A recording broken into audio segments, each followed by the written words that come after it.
뭐 사실 주식 시장도 마찬가지지만 전문적으로 이제 투자를 하시는 분도 있고 네. 조금 이제 뭐 애널리스트로 이렇게 또 활동을 하시는 분도 있고 뭐 자기만의 또 뭔가를 만들어가는 분들도 있잖아요. 네네. 이제 부동산 같은 경우도 뭐 다양한 서비스들이 있지만 사실 대표님 같은 경우는 원래 찐 투자자 출신 아닙니까?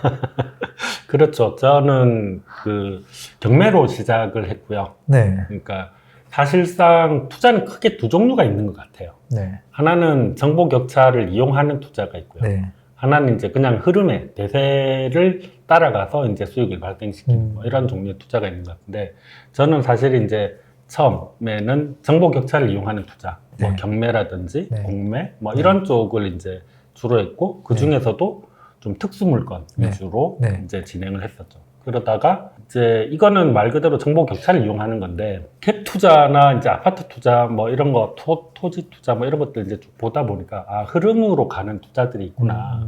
이걸 한번 공부해 보자라고 해서 이제 데이터를 보고 네. 흐름이 어떻게 돌아가는지를 이제 보기 시작하고 아, 아, 이런 거를 다른 사람들도 좀 알았으면 좋겠다라고 네. 해가지고 이제 서비스를 만들기 시작한 거죠. 근데 사실 서비스를 만들다 보면 어쨌든 이 시장을 지금 계속 바라보고 계실 거 아니에요.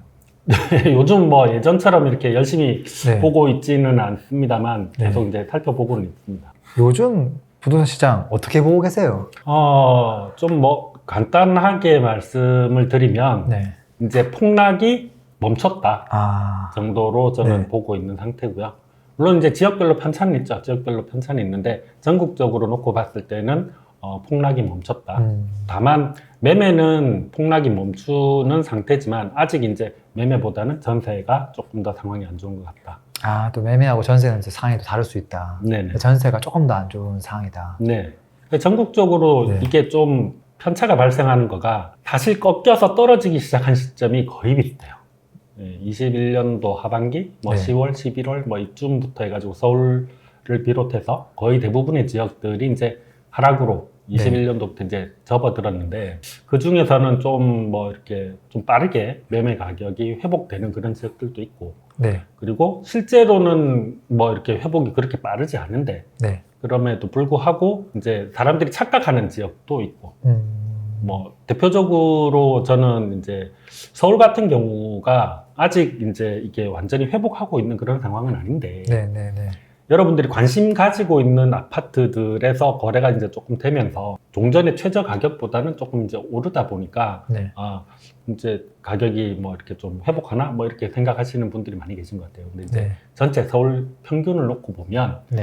아직까지는 이제 이게 하락이 멈춰서 조금 이제 이전보다는 덜 떨어지고 있는 상황이긴 하지만 전체 평균으로 놓고 보면 아직은 약간 빠지고 있는 추세다. 그렇게 보고 있습니다. 요즘 보니까 거래가 되는 단지들이 실거주자분들이 선호하는 곳이더라고요. 그렇죠.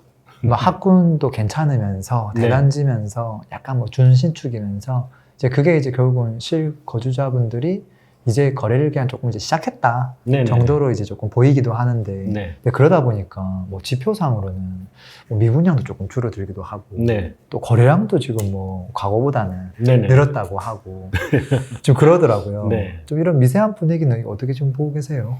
일단 그게 앞에 이제 말씀해 주신 부분이 착시를 일으키는 가장 큰 이유 중에 하나라고 보고 있어요. 뭐냐면 네네. 이제 준신축에 많은 분들이 선호하는 부분에서 선호하는 어떤 아파트 단지, 네. 선호하는 지역 이런 데서 이제 거래가 조금 회복이 되고 있거든요. 네. 그러다 보니까 그런 데는 많이 쳐다보고 있는 거잖아요. 내가 이제 실제로 못 가더라도 지켜보고 있는데 거래가 조금 되고 가격도 최저 가격보다는 조금 올라서 거래가 되고 이제 그래서 착시가 조금 발생하는 게 아닌가 싶고요. 미분양 같은 경우만 해도 실제로 서울에 미분양이 그렇게 많이 없습니다. 네. 지금 현재도 미분양이 그렇게 뭐 많이 있다 이렇게 보기는 좀 어려운데 미분양이 이제 갑자기 확 줄었죠. 확 줄었는데 거의 한 1000세대 이렇게 줄었는데 그게 저것 때문이죠. 둔촌주공. 아, 네. 둔촌주공이 미분양이 발생을 했다가 그게 이제 소위 말하면 뭐 투자자들 표현으로는 줍줍이라고 하죠. 예, 줄 서서 이렇게 나머지 있던 물량들을 다 소화를 하면서 네. 그게 이제 빠진 거고요. 경기도에서도 이제 미분양이 한 1000세대 정도 줄었어요. 네. 인천 같은 경우에는 조금 늘었고 지역별로 편차가 있는데 전국적으로 놓고 보면 미분양이 조금 줄어드는 추세인 거는 맞는 것 같습니다. 조금 더 두고 봐야 되는 거가 뭐 한 달, 두 달 이게 미분양이 조금 줄었다고 해가지고 미분양이 완전히 이제 감소 추세로 턴을 했느냐 그렇게 보이지는 않고요. 제가 알고 있는 몇몇 아파트 단지만 해도 이제 분양을 지금 이제 시작을 했고 예, 조만간 미분양으로 올라올 물건들이 좀 있거든요. 아, 네, 그런 것들이 이제 다시 이제 포함이 되기 시작하면 뭐 그건 조금 더 지켜봐야 되지 않을까. 그리고 거래량 같은 경우에도 사실은 1월보다는 서울을 예를 들었을 때 네, 1월보다는 2월이 좀 많고 네, 2월보다는 지금 3월이 더 많아요. 네, 그러다 보니까 아, 거래가 지금 회복되고 있는 게 아니냐 그렇게 보시는 분들이 계신데 저는 이제 조금 생각이 다른 거가 예를 들어서 우리가 이제 장사를 한다고 가정을 했을 때 네, 제가 하는 가게에 보통 한 달에 손님이 100명 정도 왔어요. 네, 그런데 갑자기 막 경기가 나빠지면서 한 달에 한 10명 정도 손님이 오는 거예요. 네, 너무 힘들었어요. 네. 너무 힘들었는데 이게 조금 회복이 돼가지고 한 달에 한 20명 오고 네, 예, 지금은 한 달에 한 30명 오는 거예요. 네, 그러면 앞으로 이제 이전처럼 갈 수 있겠다라는 희망은 가질 수 있죠. 네, 지금의 시장 상황이 그런 상황인 것 같아요. 희망은 가질 수 있지만 네, 우리가 평균이라고 하는 게 있잖아요. 우리가 네. 장사를 할 때도 한 10년 이렇게 장사해 보니까 뭐 이렇게 3월 달에는 보통 네. 장사가 어느 정도 이렇게 되고 네, 뭐 4월 달엔 장사가 어떻게 되더라. 그런 거를 이제 아는 것처럼 실제 아파트 거래량을 가지고도 네, 이제 그 평균을 내보면 네, 월 단위로 평균을 내보면 지금 아직은 평균에 많이 못 미치거든요. 네, 특히 서울이. 네, 그래서 거래량이 단순히 뭐 이렇게 몇 달 조금 더 이렇게 회복한 거는 사실이지만 네. 완전히 이렇게 상황이 좋다 이렇게 보기는 좀 어렵다.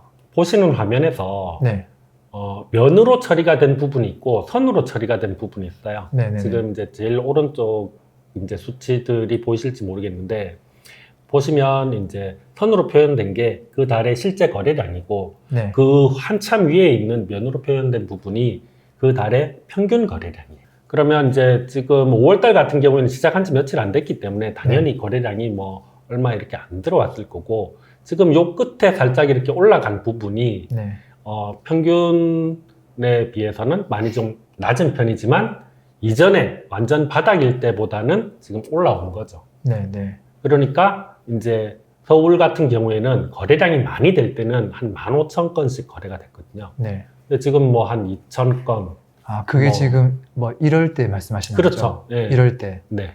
그럴 때는 한 달에 한 15,000건씩. 네, 그렇게 이제 거래가 되고, 저게 이제 몇 달 이어지다 보면, 우리 보통 뭐, 경험 많이 해보셨을 거예요.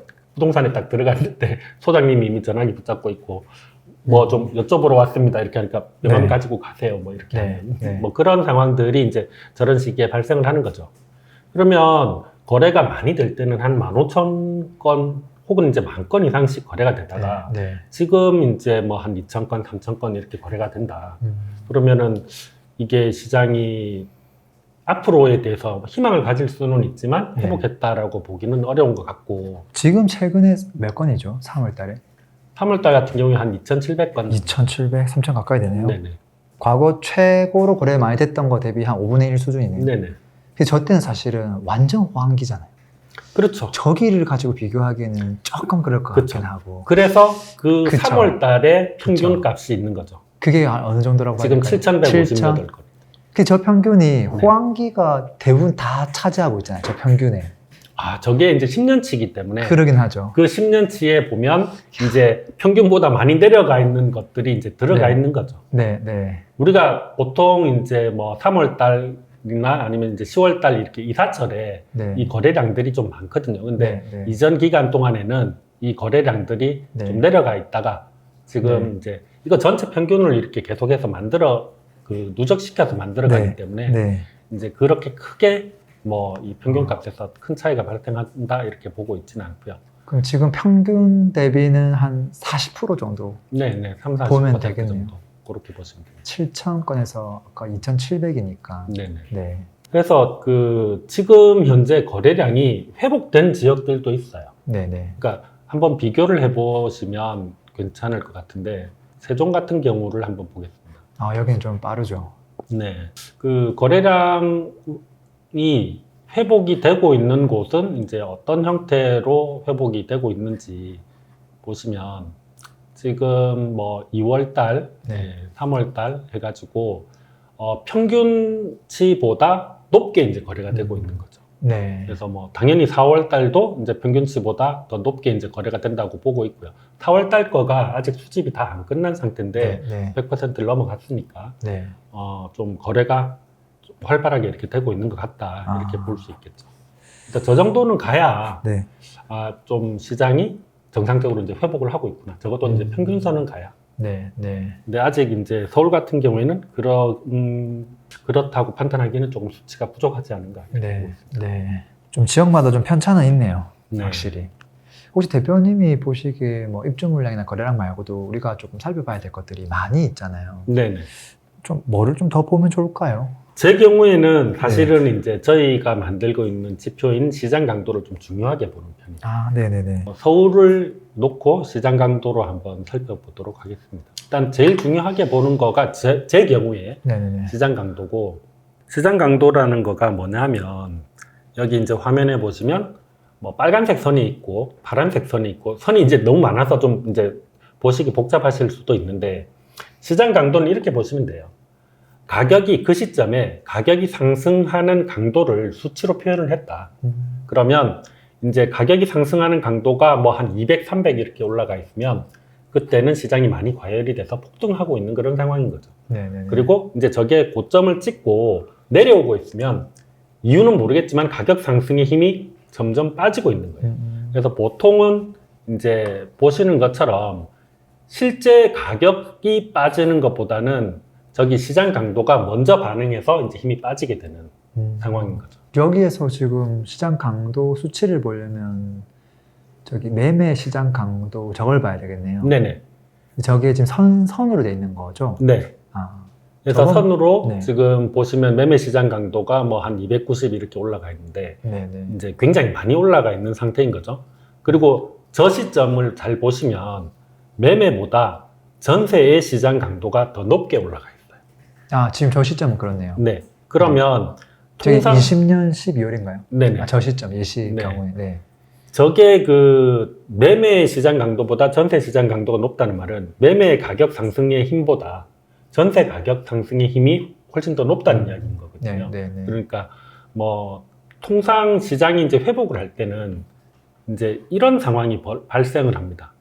매매 가격 상승보다 네. 전세 가격 상승이 더 빠르게 움직인다. 아, 그게 지금 저기 2013년 네, 그 예시 이전부터 같은 경우는 예, 지금 보면 네. 둘 다 이제 뭐 마이너스인 상황에서 아, 네네네. 마이너스에서 마이너스라는 말은 뭐 가격 상승이 거의 없거나 아니면 이제 힘이 빠지고 있는, 오히려 네, 가격이 네, 떨어지고 네, 있는 네. 상황이었는데, 그게 회복을 할 때는 통상 이제 전세가 먼저 회복을 네, 네. 해줍니다. 전세가 네. 먼저 회복을 해주고, 그게 어느 정도 시간이 지나고 나면 네. 이제 매매가 뒤를 따라서 이제 올라가게 되는 거죠. 통상적으로 그런데 지금 시장은 또 좀 다르게 가고 있어서 좀 헷갈리기는 하더라고요. 앞으로는 이제 그렇게 네. 갈 거라고 저는 보고 있어요. 그러니까 이 시점에서는 지금 보시는 2013년도 뭐 이럴 때는 매매보다 전세 가격 상승이 훨씬 더 강했죠. 네네. 그리고 나서 2017년도 뭐 이렇게 넘어오면 전세 가격의 상승보다는 매매 상승의 강도가 훨씬 더 높았어요. 네네. 그러니까 저게 이제 시장을 분리를 해서 이렇게 보면 실거주에서 이제 발생하는 그 수요가 있고요. 가격 상승도 이제 상승장이 네. 실거주로 인해서 발생하는 게 있고, 이제 유동성 투자 수요로 인해서 발생하는 어떤 시점들이 있는데, 통상 실거주로 인해서 발생을 하게 될 때는 전세 가격 상승이 매매 가격 상승보다는 조금 더 높은 편이고요. 그리고 이제 투자 수요로 인해서 가격이 상승을 하게 되면 전세 가격 상승보다는 매매 가격 상승이 훨씬 더 높게 되는 거죠. 네. 그리고 저렇게 이제 두 개를 구분할 때 보통 이제 우리가 실거주 위주로 상승을 할 때는 실물 위주로 가격이 많이 올라요. 실물 위주로 가격이 많이 오른다는 거는 내가 지금 당장 들어가서 살아야 되기 때문에 네. 네. 빌라 같은 것들도 이제 굉장히 잘 팔리고 뭐 짓는 와중에 이제 분양이 완판이 되는 뭐 네. 그런 상황이 발생을 하는데, 저렇게 이제 그 전세 가격은 오르지 않는데 매매 가격만 오를 때는 권리가 많이 거래가 되죠. 네. 분양권, 뭐 네. 입주권 네. 뭐 이런 네. 것들. 그래서 이제 시장을 그런 식으로 구분해 보실 수 있을 것 같고요. 그 다음에 이제 제가 시장 강도하고 유사하게 중요하게 보는 지표가 네. 입주 물량입니다. 네. 그럼 입주 물량 넘어가기 전에 지금 현재 시점에서는 시장 강도를 보면 네. 이걸 뭐 낮다고 해석해야 되나요? 낮죠. 낮지만 지금 선형을 잘 보시면 반등하고 있는. 바닥을 찍고 네, 회복은 하고 있는 거예요. 네, 네. 회복은 하고 있지만 이제 매매보다는 전세가 훨씬 더 낮은 상황인 거죠. 아, 저 아래쪽에 있는 선이 전세네요. 네, 저 빨간색 선이 네. 전세의 시장 강도입니다. 네, 이제 아직은 이 매매 가격은 어느 정도 폭락이 멈췄다라고 이제 말씀드릴 수 있는 거가, 네, 만약에 이런 시점이었으면 저게 이제 계속해서 흘러내리고 있는 상황인 거잖아요. 네, 네, 그러면 아직은 이제 폭락이 계속되고 있습니다라고 이야기를 할 수 있을 것 같고요. 네, 그 다음에 이제 여기에서 선이 꺾여서 이렇게 올라가고 있는 시점에서는 폭락이 어느 정도는 아, 좀 완화가 되고 있는 것 같습니다. 가격이 떨어지고는 있지만, 전체 네. 평균으로 봤을 때 가격이 떨어지고는 있지만, 그 떨어지던 추세가 예전에는 막 일주일에 한 100만 원씩 떨어졌다면 네. 지금은 일주일에 한 10만 원 떨어지고 있습니다. 네, 이렇게 네. 볼 수 있는 거죠. 아, 저 그래프만 봤을 때는 바닥이, 매매도 바닥이 보이고 전세도 바닥이 보이는데요. 그렇죠. 근데 이제 저게 어쨌건 이거 조금 우스갯소리인데, 네. 제가 이걸 하면서 이제 데이터로 처음에는 어떻게 하면 가장 안전한 투자를 할까를 고민을 많이 했거든요. 그러면서 이제 어떤 조건값이 발생을 하면 주택을 매입했을 때 손실이 없을까, 뭐 이런 것들을 네, 이제 네. 한번 찾아봤어요. 네. 그렇게 하니까 좀 재밌는 게, 너무 선행해서 들어가는 것보다는 그냥 적정한 타이밍에 들어가는 거가 수익률이, 기간 대비해서 수익률이 더 높더라고요. 그러니까 저걸 굳이 이제 아직 마이너스에 있는 상황에서 너무 선행해서 이제 어쨌건 선형이 꺾였으니까 갈 거야, 뭐 이렇게 예상해서 이제 움직이는 것보다는 저게 이제 플러스 영역으로 들어오고 네. 하는 것들을 이제 확인하신 뒤에 들어가시는 게 더 안전하지 않을까, 그런 네. 생각이 듭니다. 아, 저도 수도권 예전에 막 투자할 때 인천 상륙 작전부터 시작해가지고 네. 지방에서 2013년도부터 수도권을 다 해주고 다녔는데, 네, 사실 수익률은 2015년부터 투자를 했어도 네, 네, 사실은 더 효율적이다라는 생각을 하거든요. 네. 같은 이야기 아닌가 싶기도 합니다. 그렇죠.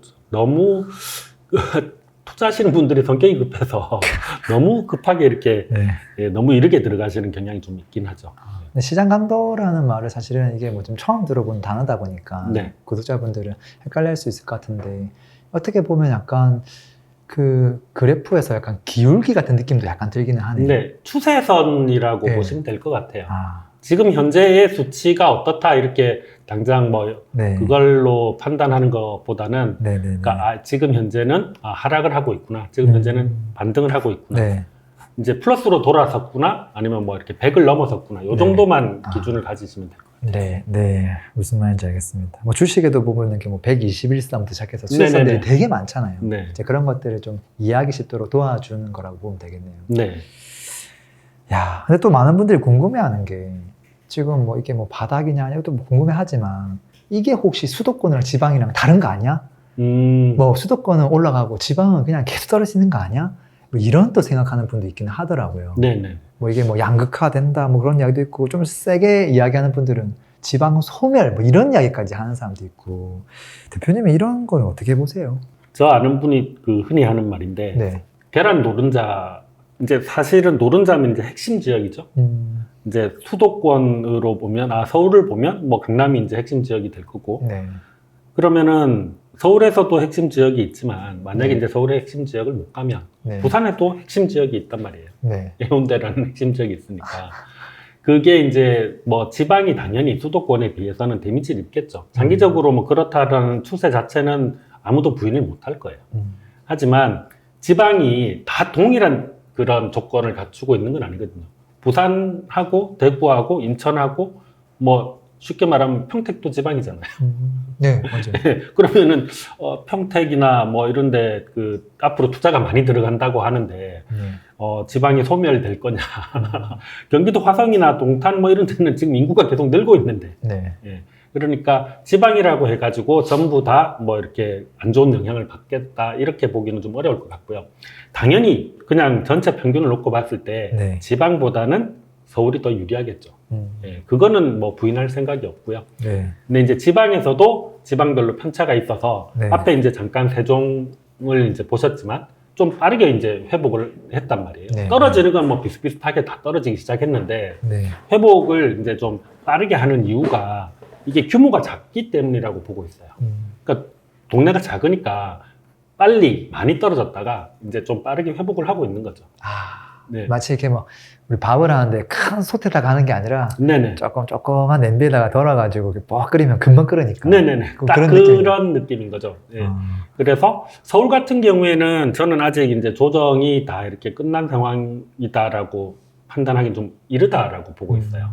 근데 이제 뭐 세종처럼 급하게 많이 빠졌던 데는 조금 이제 뭐 그런 회복하는 거가 눈에 좀 보이는 그런 동네도 있는 거고, 지방에서도 이제 몇몇 지역들 같은 경우에는 좀 그런 영향이 있죠. 요번에 그 제가 며칠 전에 본 기사에 해운대 달맞이에 네. 강남처럼 고급 빌라를 분양하겠다. 아. 네.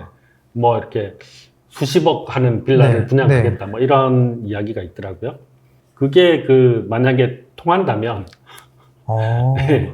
이제 그 부산 같은 경우에도 그런 어떤 고급 수요가 네. 있는 지역이니까 이제 부산 전체적으로 뭐 이렇게는 좀 그렇지만 부산의 핵심 지역들은 장기적으로 좀 버틸 수 있지 않을까, 그런 생각도 좀 있습니다. 달맞이로 가야 되나? 달맞이 너무 좋죠. 네. 네. 교통이 네. 좀 불편해서 그렇지. 네. 뭐 이렇게 거주하는 환경은 굉장히 좋은 편이죠. 좀 더 좋아지면 좋겠다는 생각도 들기는 해요.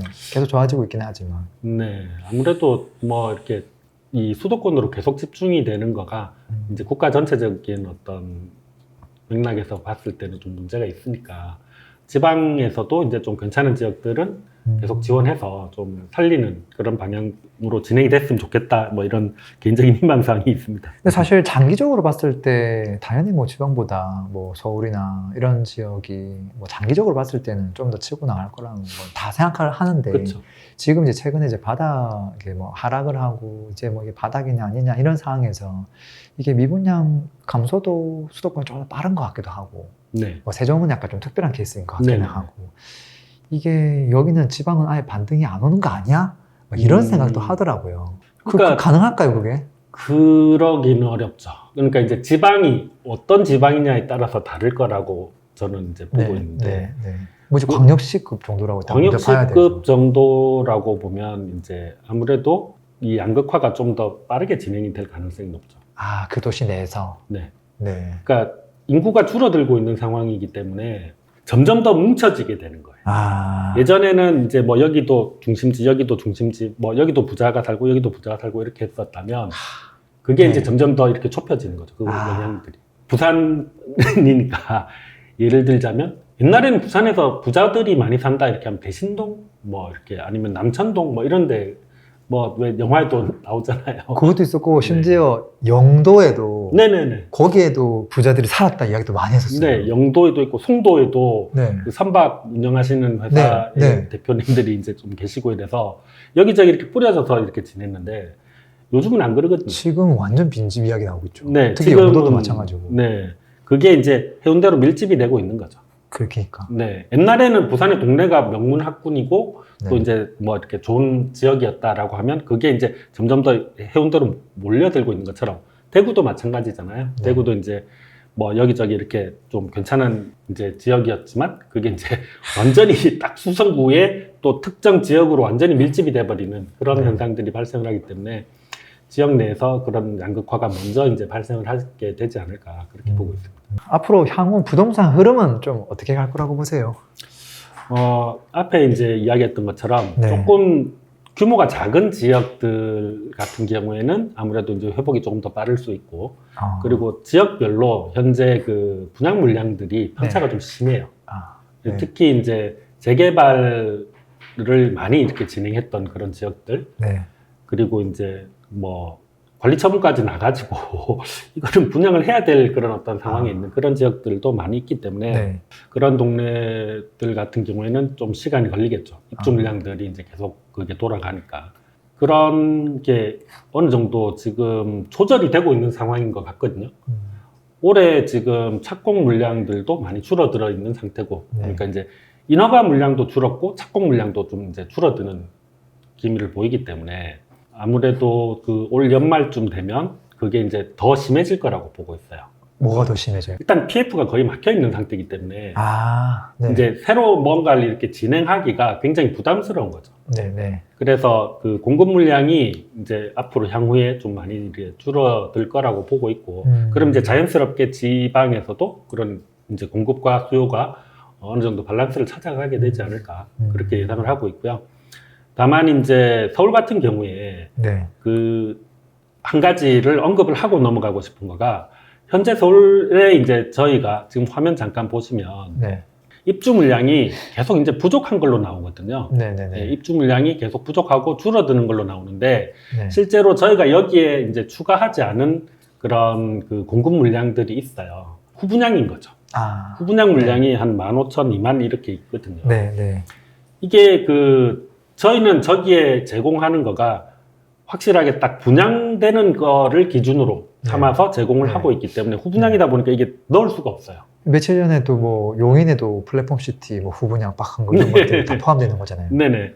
그러다 보니까 이 후분양 물량은 사실은 입주일을 명확하게 잡기도 좀 어렵거든요. 네, 그렇죠. 그래서 저걸 안 넣고 있는데, 서울 같은 경우에는 후분양 물량들이 좀 남아 있는 상태다. 특히 그래서, 후분양이 네. 서울에 많으니까 그거에 그렇죠. 대해서 주의사항을 말씀해 주시는 네네. 거예요.